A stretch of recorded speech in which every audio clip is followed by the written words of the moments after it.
If the person you called father brought you to the brink of death, does loyalty really matter?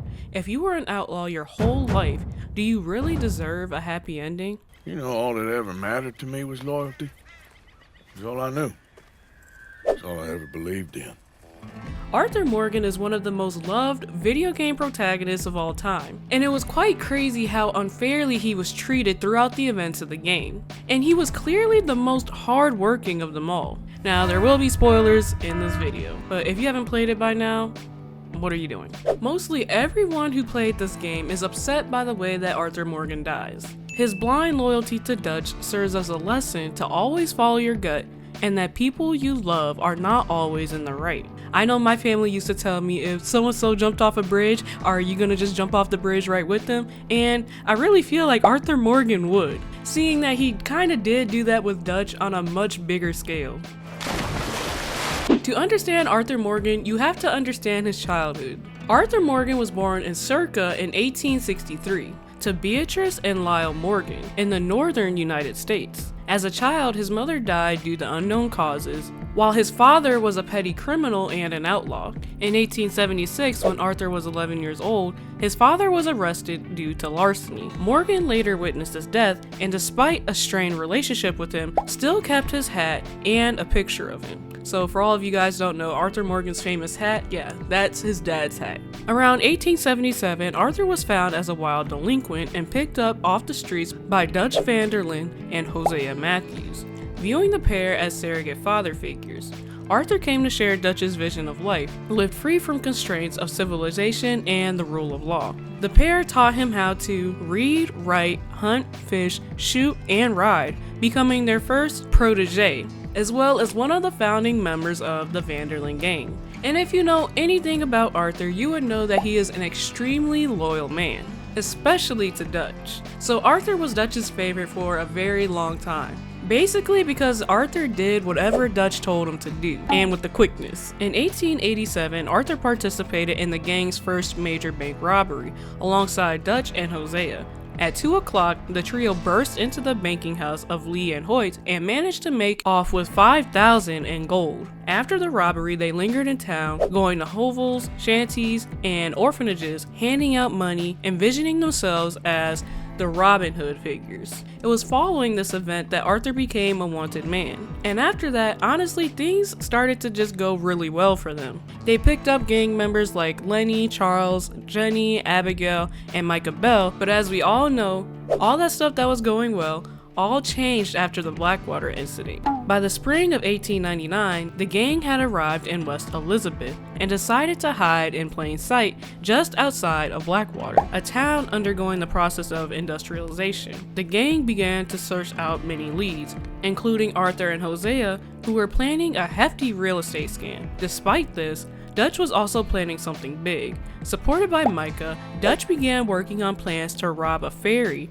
with the riches coming to town. Hosea and Arthur were reluctant despite Dutch's beliefs. His plan was to carry out the heist and then flee west. But the heist did not go as planned. At some point during the robbery, the gang was ambushed by the Pinkertons, causing a major firefight known as the Blackwater Massacre. Arthur and Hosea arrived late, and by then the gang was barely holding on. Several gang members was killed or seriously injured, and they fled the area in an almighty scramble, as they like to say, north into the mountains in hope of avoiding the law. And Arthur suspected that this heist might have been a setup. And this is when Arthur first started getting suspicious of Dutch. He's like, bro, what the hell's going on here? And as we all know, the rest is pretty much history.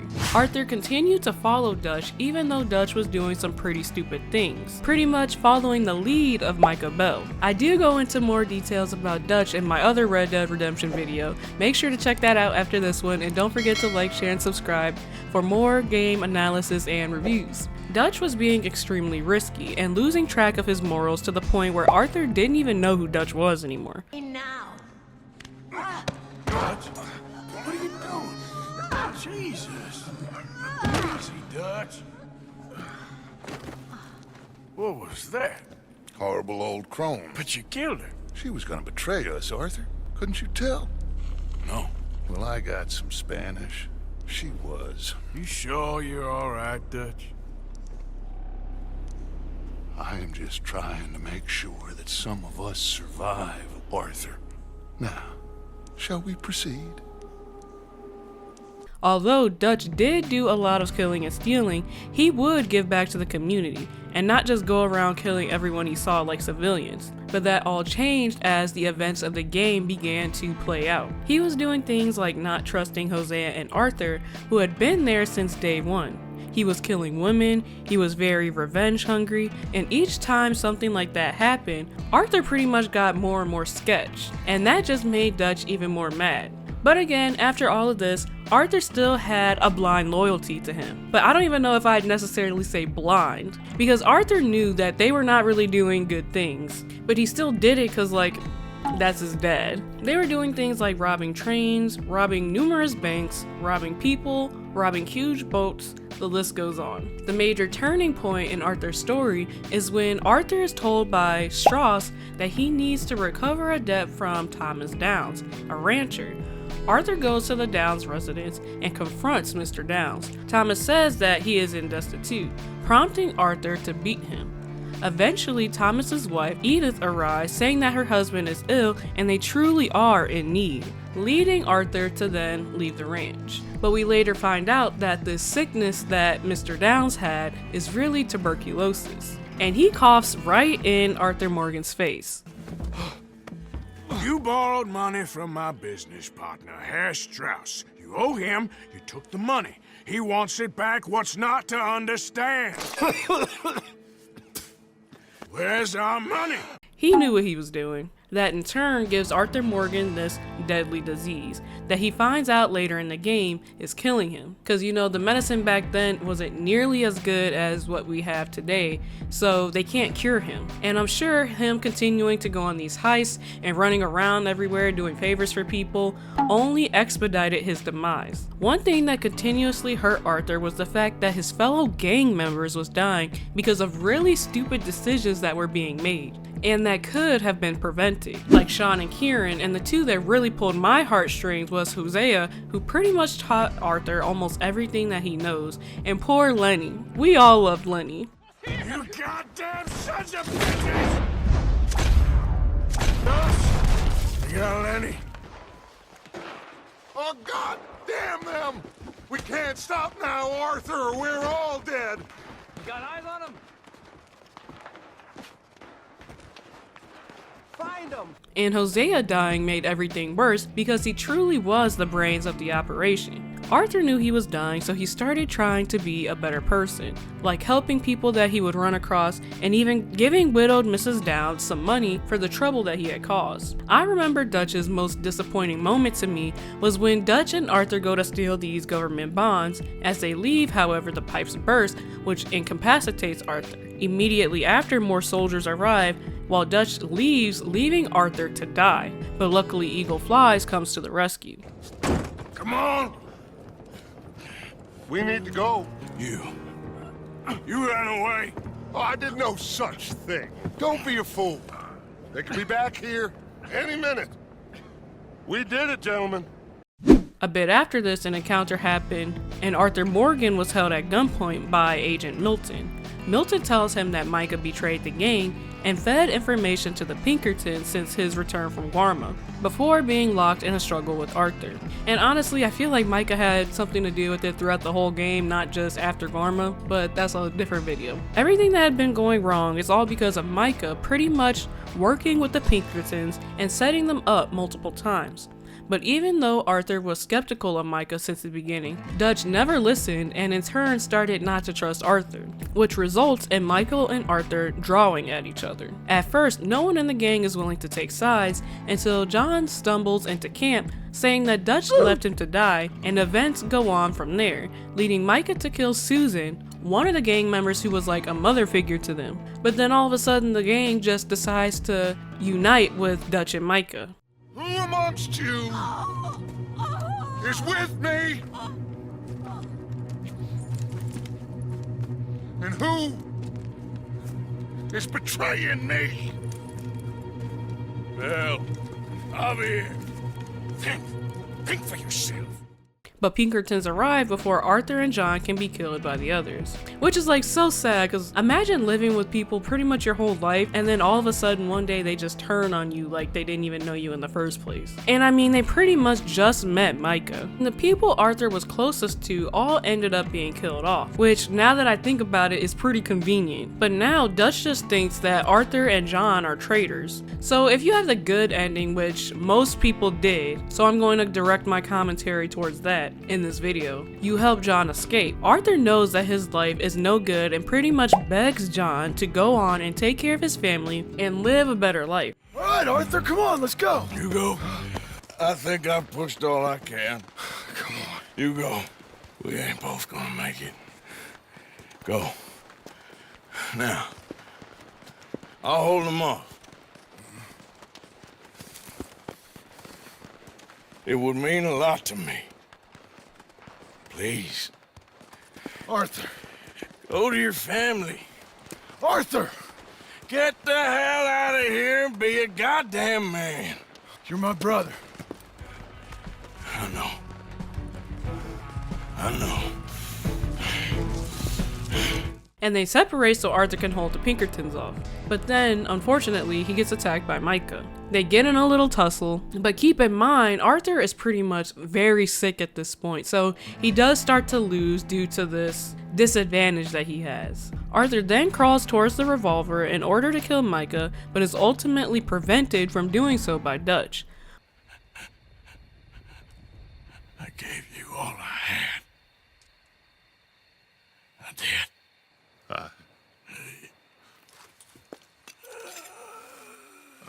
Come on. Dutch. Let's go, buddy. We made it. We won. John made it. He's the only one. The rest of us... I tried.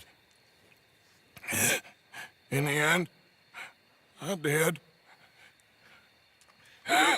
In the end, Dutch walks away, abandoning both Arthur and Micah. Micah eventually walks away too, and Arthur is pretty much left to die all alone, watching the sunrise shortly before he succumbs to his tuberculosis, his initial stab wound, and exhaustion. Which is pretty sad considering that he really spent his whole life with someone else, giving his whole life to this other person, just to sit there and die alone, like nobody even cared in the first place. So did Arthur Morgan deserve a better ending than his inevitable demise? It's a sad tale because even until his very last breath, he was trying to be the best he could to Dutch. He was trying to do the best he could with everyone he loved. Mary, John, Charles, but it still ended up biting him in the butt. He was a delinquent his whole life, but that's all he knows. Although this still begs the question, did he deserve a better ending? Since he did try to change, but was it too little too late? And did he really try to change fully? Cause he was still giving in to Dutch till the very end, like I said. And he knew Dutch was bad. Did he just try to change because he knew he was dying and he wanted to make it right before he did die? To answer the question of whether or not he deserved a happy ending is a hard one, because we all know that deep down inside, Arthur Morgan is not a bad guy. He does have somewhat of a heart, and you can see that from the very beginning, but he continues for most of his life making bad decisions and going deep down this path of being an outlaw. In a way, it's karma. Good or great things don't happen to bad people. He had an opportunity to align himself with people who made good choices but never made the change in his actions to make it happen. Like with Mary Linton, Arthur's love interest, he keeps going back and forth to throughout the game. Mary Linton also states, "There's a good man within you, Arthur, but he is wrestling with a giant, and the giant wins time and again." This quote just makes me think, yes, Arthur Morgan has some good in him, but low-key it's mostly bad. Or that Arthur Morgan is a good person, but he keeps getting distracted by his blind loyalty to Dutch. And overall, wouldn't that still make him a bad person? But that was still a choice that he made. Arthur knew Dutch was a bad guy, so unfortunately after, Arthur had to suffer the consequences. And it all just connects to that karma thing that I stated before. As much as it pains me to say this because I love Arthur Morgan, I don't think that he deserved a happy ending. I think that him dying on the cliff in this pretty sunset Kinda just taking a moment to be by himself and reflect a little bit is pretty much the best way it could have ended for him. He wasn't brutally murdered or killed, he succumbed to his own illness that he did to himself. Yes, he might have been led to doing these things by other people, but at the end of the day, he's a grown man. He could have left if he really wanted to. And the thing is, there was plenty of talk amongst the gang of them one day leaving and settling down. I know Hosea talked about that a lot. Arthur, unfortunately, in his life, he took many people's lives and stole a lot of things. And yes, this is how he was raised, and yes, this seems to be all that he knows, but at the end of the day, he was grown, he was very articulate, and he was super great with writing. He was super knowledgeable. And I know I said this in my last Dutch video, but if you were playing the game and you didn't read Arthur Morgan's journal entries, it gave so much insight to so many things, especially things that were like going on in his head. But all of this to say, he knew what he was doing was bad. He admitted it several times, out loud and in the journal. And I know for a fact that throughout all the bad things that he did do, even in the beginning, that deep down he was truly a good person. But he couldn't help but to stay loyal to pretty much the only father figure that he ever had, and sticking to the only thing that he knew how to do, without trying to really branch out, pretty much playing it safe. He never really tried to step away from that box until after it was already too late. Even if you think about the high versus low honor thing, either way Arthur dies prematurely. I think that's a pretty telling detail. You do bad things, you aren't just going to get away with it. But trust me, this doesn't change a thing about how much I love Arthur Morgan. He'll always be one of my favorite video game characters. His character just runs so deep and I love it. But that's my thoughts on the question of, did Arthur Morgan deserve a happy ending? I'd love to know what you guys think in the comments below. And I'd love to know if you guys would like me to continue to do Red Dead Redemption 2 videos, because it's my favorite game. And again, I've already done the Dutch one, so make sure to check that out after this video. And thank you guys so much for watching. Don't forget to like, share, and subscribe. Pause for now, play forever. AK out.